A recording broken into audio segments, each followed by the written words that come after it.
Hello good morning everyone. आप सभी का हमारे इस YouTube channel the education by Vikas में बहुत बहुत स्वागत है। आइए हम लोग स्पोकन इंग्लिश की क्लास देखेंगे। एपिसोड 12 होगा आज। एपिसोड 1 to 11 हम लोग पढ़ चुके हैं, आज एपिसोड 12 होगा। सबसे पहले हम लोग देखेंगे स्पोकन सेंटेंस। 10 स्पोकन सेंटेंस हम लोग हर क्लास में देखते हैं। तो आज का पहला सेंटेंस है, मेरी मजबूरी कोई नहीं समझता। मेरी मजबूरी कोई नहीं समझता। No one realizes my helplessness. Helplessness मतलब मजबूरी, तो no one realizes my helplessness. दूसरा सेंटेंस है, हर कोई अपना काम निकाल रहा है। हर कोई अपना काम निकाल रहा है। Everyone is serving his own end.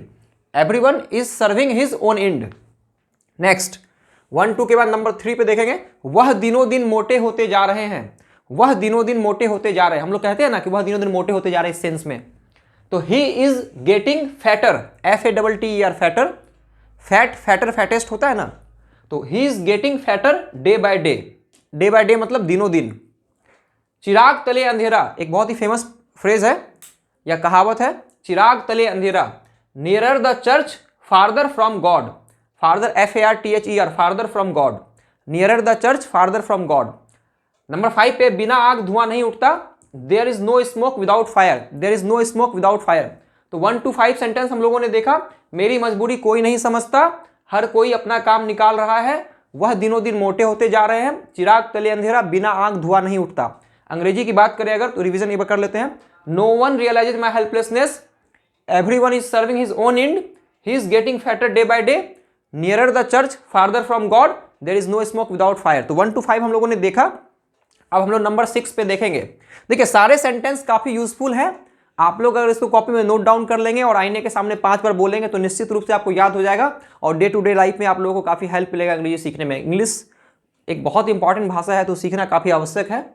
तो इसलिए आप लोगों के लिए हम भी प्रयास कर रहे हैं और आप लोग भी अपने अपने स्तर से प्रयास कीजिए। तो निश्चित रूप से एक समय के बाद आप लोग अच्छी अंग्रेजी हमारे साथ अगर बने रहिएगा तो 1 साल के भीतर बहुत अच्छी अंग्रेजी सीख जाइएगा आप लोग।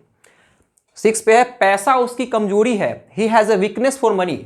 मतलब पैसा उसकी कमजोरी है, मतलब उसको पैसे की लत है, वो हर काम पैसे के लिए करता है। तो इस सेंस में कहते हैं पैसा उसकी कमजोरी है। He has a weakness for women, sorry he has a weakness for money. Money मतलब पैसा। He has a weakness for money. Number 7 पे, मेरी हालत सांप छुछुंदर सी हो गई है। मतलब मैं इस स्थिति में हूं कि जब मैं डिसीजन नहीं ले पा रहा हूं कि मैं किस तरह से कौन सा रास्ता चुनूं, तो उस स्थिति में दुविधा की स्थिति में हूं। तो I am on the horn of dilemma. DILEMA। Dilemma मतलब होता है दुविधा या भ्रम। तो I am on the horn of dilemma. बहुत अच्छा सेंटेंस है। नेक्स्ट, शैतान का नाम लो शैतान हाजिर।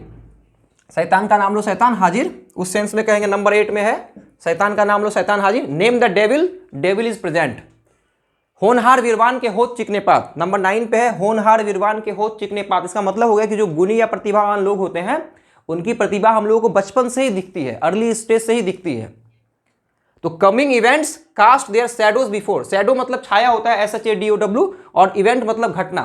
तो coming events cast their shadows before. और आज का आखिरी सेंटेंस है नंबर 10 पे, भला वह जो भलाई करे। मतलब अच्छा इंसान वह जो जीवन में या समाज में अच्छा काम करे, उसे हम लोग अच्छा मानेंगे। तो handsome is that handsome does. मतलब सुंदर वह जो सुंदर कार्य करे या भला वह जो भलाई करे। बहुत ही अच्छा सेंटेंस है। तो आज हम लोगों ने देखा सबसे पहले स्पोकन सेंटेंस 1 to 10। उसके बाद फिर हम लोग आगे की कुछ क्लास देखेंगे। आई होप आप लोग इसको काफी अच्छे से फॉलो कर रहे होंगे इस चैनल को। चलिए अब इसके बाद हम लोग फिर देखेंगे कुछ। चलिए अब हम कुछ वर्ड देखेंगे हम लोग। तो वर्ड पावर हम लोग रोज शब्द देखते हैं, 20 शब्द देखते हैं।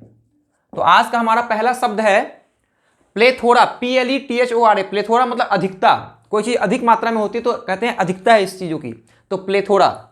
नेक्स्ट है रियल्म। REALM। रियल मतलब क्षेत्र या राज्य या साम्राज्य। कॉन्क्वेस्ट। CONQUEST। कॉन्क्वेस्ट मतलब विजय। लीनियंसी। LENIENCY। लीनियंसी मतलब कोमलता। मस्टर। MUSTER। मस्टर। मस्टर मतलब जुटाना। जैसे मैं उससे मिलने की हिम्मत नहीं जुटा पाया, I could not muster the courage to meet her. Next है प्रेरोगेटिव। PREROGATIV। प्रेरोगेटिव मतलब विशेषाधिकार। नेक्स्ट है ट्रूप्स। TROOPS। ट्रूप्स। ट्रूप्स मतलब सैनिक। जुरिस्डिक्शन। JURISDICTION। जुरिस्डिक्शन मतलब अधिकार क्षेत्र। जैसे किसी का कोई अधिकार क्षेत्र होता है किसी काम का या शैली का, तो उस सेंस में जुरिस्डिक्शन मतलब अधिकार क्षेत्र। बाइफरकेट। BIFURCAT। बाइफरकेट मतलब 2 भागों में बांटना। जैसे कि जम्मू कश्मीर पहले स्टेट हुआ करता था, उसको बाद में 2 भागों में बांट दिया गया, यानी बाइफरकेट करके 2 UT बनाया गया। आप लोग जानते ही हैं। हाल ही में मोदी सरकार ने डिसीजन लिया था। नेक्स्ट है इंट्रिग, INTRIGUE, इंट्रिग मतलब 10वां वर्ड है आज का। इंट्रिग मतलब साजिश या गुप्त प्रेम संबंध। इंट्रिग मतलब साजिश या गुप्त प्रेम संबंध, उसको इंट्रिग कहते हैं। नंबर 11 पे आज एक्सेप्शन, EXCEPTION, एक्सेप्शन मतलब अपवाद। नेक्स्ट है एक्सपीडिशन, EXPEDITION, एक्सपीडिशन मतलब अभियान। जो पहले के जमाने में राजा महाराजा जो अभियान किया करते थे तो कहते थे अभियान, तो एक्सपीडिशन।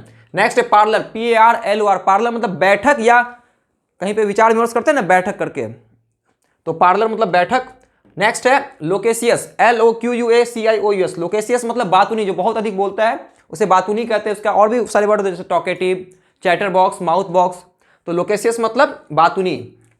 इसी का अपोजिट है अल्पभाषी, रेटिसेंट, RETICENT, रेटिसेंट मतलब अल्पभाषी। फिर है हेरेडिटरी, HEREDITARY, हेरेडिटरी मतलब पैतृक। पैतृक मतलब जो पुरखों से मिला, जो पिता से बच्चों में गया फिर उनके बच्चों में ऐसे जाए, तो पैतृक कोई चीज चला आ रहा है तो उसको कहेंगे हेरेडिटरी। नेक्स्ट है कॉन्सोलिडेट, CONSOLIDATE, कॉन्सोलिडेट मतलब मजबूत करना या किसी चीज को मजबूत बनाना, सुदृढ़ बनाना। इन्फ्रिंजमेंट, बड़ा अच्छा शब्द है इन्फ्रिंजमेंट, INFRINGEMENT, इन्फ्रिंजमेंट मतलब उल्लंघन, किसी चीज का उल्लंघन या अतिक्रमण। नेक्स्ट है टीनेट, TENET, टीनेट मतलब सिद्धांत। लास्ट है रिट्रीट, RETREAT, रिट्रीट मतलब पीछे हटना। तो आज हम लोगों ने 20 शब्द देखा। देखिए वर्ड्स का स्टैंडर्ड, मैं हमेशा पहले क्लास से कह रहा हूं कि वर्ड्स का स्टैंडर्ड काफी अप है। अप इसलिए रखा गया है क्योंकि देखिए आसान शब्द तो मान लीजिए जेन्युइन हम लोगों को मिल ही जाता है आसपास, मगर कुछ अच्छी कुछ ऐसा लगना चाहिए कि आप 10 मिनट की हमारी इंग्लिश की क्लास कर रहे हैं तो आप कुछ नया शब्द सीख रहे हैं। और हमको लगता है निश्चित रूप से जब आप इस 20 शब्द को फॉलो करेंगे तो आपको जरूर ऐसा लगेगा कि इसमें से 5-10 शब्द आपने मतलब बहुत कम सुना है, तो कुछ अच्छा सीखने को मिलेगा आपको। इसलिए मैं आसान शब्द नहीं लिखाता हूँ, थोड़ा स्टैंडर्ड शब्द लिखाता हूँ ताकि आप लोगों को कुछ लाइफ में अच्छा सीखने को मिले और 10 मिनट आप हमारे वीडियो को देखें तो आपको लगे कि कुछ नया सीखे हैं। Plethora, realm, conquest, leniency, muster, prerogative, troops, jurisdiction, bifurcate, intrigue, exception, expedition, parlour, loquacious, reticent, heredity, consolidate, infringement, tenet और रिट्रीट। तो इस तरह से हम लोगों ने 20 वर्ड देखा। अब इसके बाद हम लोग फिर कुछ आगे देखेंगे। अब हम लोग देखेंगे ट्रांसलेशन। ट्रांसलेशन हम लोग पढ़ेंगे।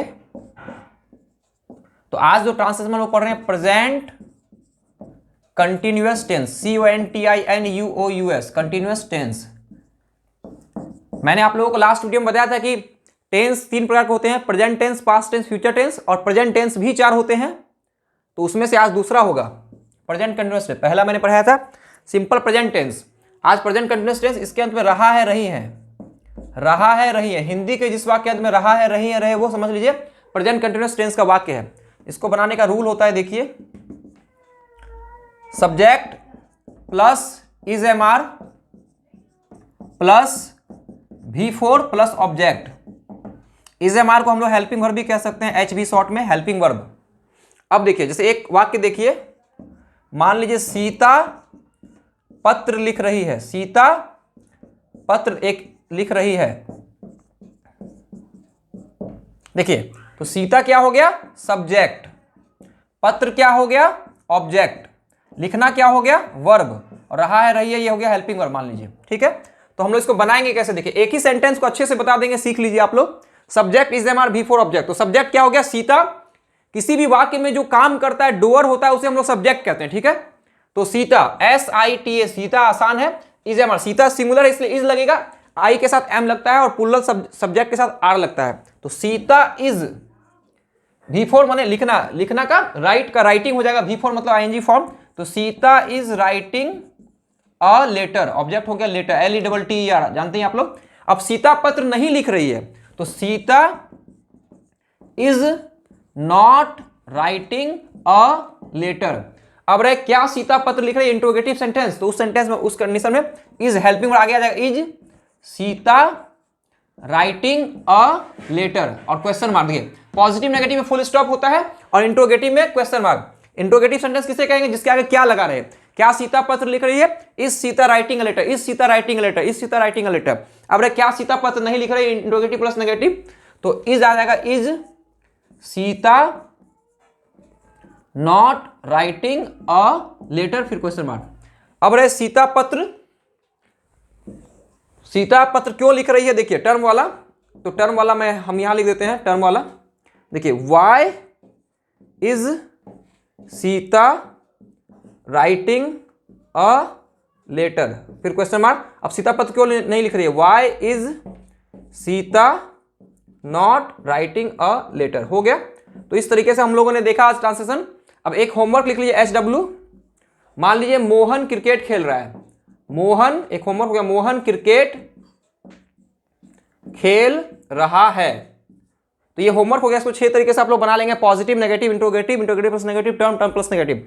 तो आई होप आज की क्लास आप लोगों को समझ में आ गई होगी। तो आज हम लोगों ने पढ़ा प्रेजेंट कंटिन्यूअस टेंस। तो आई होप आप लोग क्लास को काफी ईमानदारी से देख रहे होंगे। आप सभी लोगों का, छात्रों, दोस्तों और सभी लोगों का बहुत हृदय से धन्यवाद, जो भी लोग इस कार्यक्रम को देख रहे हैं और इस पर अपना सहयोग कर रहे हैं। और द एजुकेशन ग्रुप बाय विकास कुमार से जुड़ने के लिए आप सभी लोगों का एक बार हृदय से बहुत बहुत धन्यवाद। इस तरह से इस कार्यक्रम को देखिए, सहयोग कीजिए और भी लोगों तक इस कार्यक्रम को फैलाइए। आप सभी का एक बार फिर से बहुत बहुत धन्यवाद। Thank you.